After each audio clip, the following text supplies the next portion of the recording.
everyone, my name is Pamela Molina and I'm here to hopefully calm you down.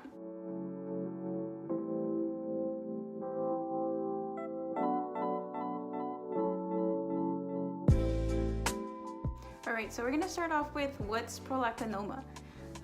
So basically it's a tumor located on your pituitary gland caused by high prolactin levels. So I just want to share my story. Maybe you're just finding out, or you're just freaking out, or maybe you just want to connect with people. So when I was diagnosed at 15 years old.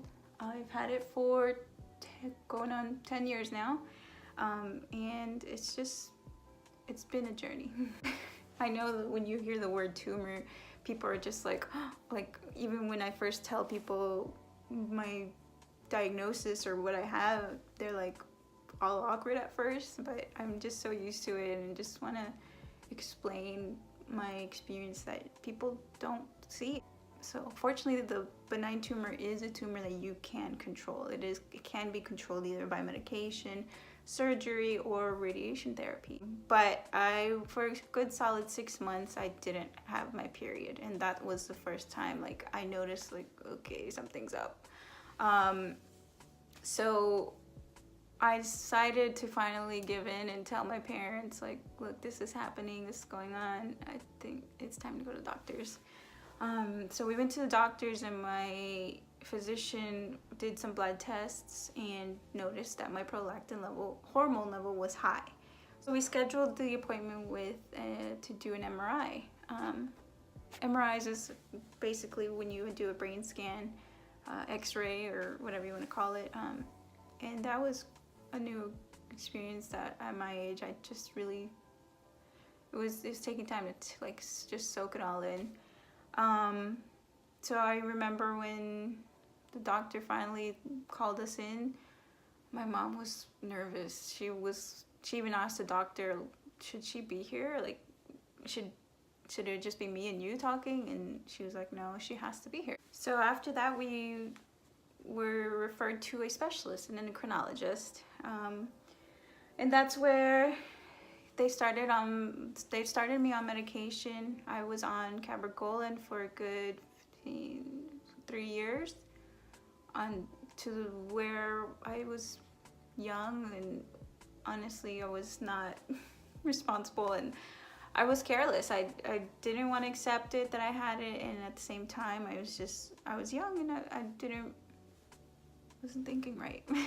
So it was really until I met my now husband that I was really encouraged to live a healthy lifestyle. My sister-in-law helped me so much in just being active and being healthy, and just always encouraged it. And that's when I finally got my period, just without medication, with nothing. And it was a solid 3 months that I had it consistently, and we became pregnant. So it's just it always takes me back that I did it without medication, and I really think with being healthy and having a healthy lifestyle was really beneficial for me in my experience, and in the end I did leave things in God's hands. In our relationship, we were getting to the point that we were accepting that we weren't gonna have children. I just want to let people, or women, or whoever was going through this as well, to not feel alone, to not feel lost or discouraged. It does take time, it does take patience, and I just want to be there for you. I do strongly suggest, or I do strongly advise to join groups on Facebook even. I just recently joined a group.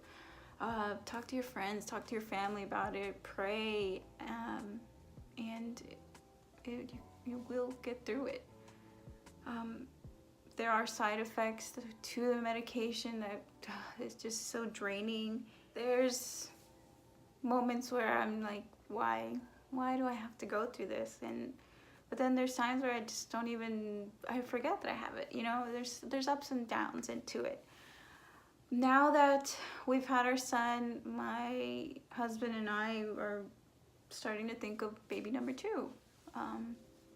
But with this, this time around, when you're really like, when you're wanting to plan it out now, it's harder. Like, we would love to have our second child close at age with our first baby, but so far my period came back a year after I had the baby, and now I had my period once, and then the following month I didn't have it. So it's just kind of a reality check, I guess, or just a reminder that, hey, it's not going to be easy, and I don't want to get discouraged or anything.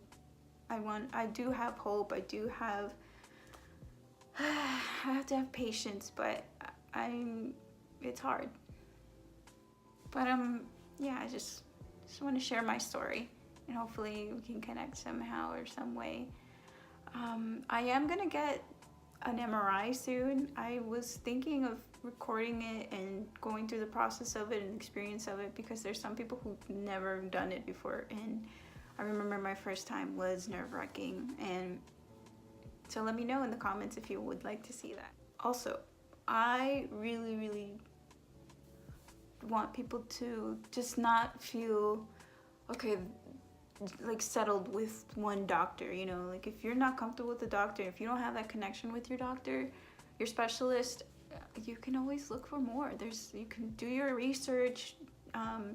Don't just feel stuck with that one doctor. So I started off with an endocrinologist that was a distance from my house when I moved out of my parents' house, and I decided to go to one closer to home, and I didn't like it at all. I always left just not more nervous. I just felt very like, okay, what's next? Or I didn't have a connection with her. I didn't feel comfortable. I always left the office paranoid, honestly. So I just decided, okay, let me go to this doctor, let me check him out, and it was the best decision.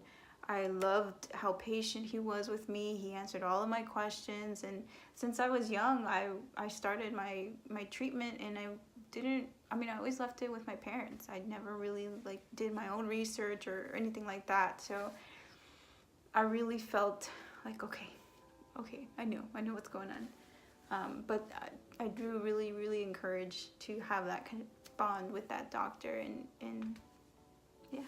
But thank you so much for staying this long in the video, and I really hope it helps.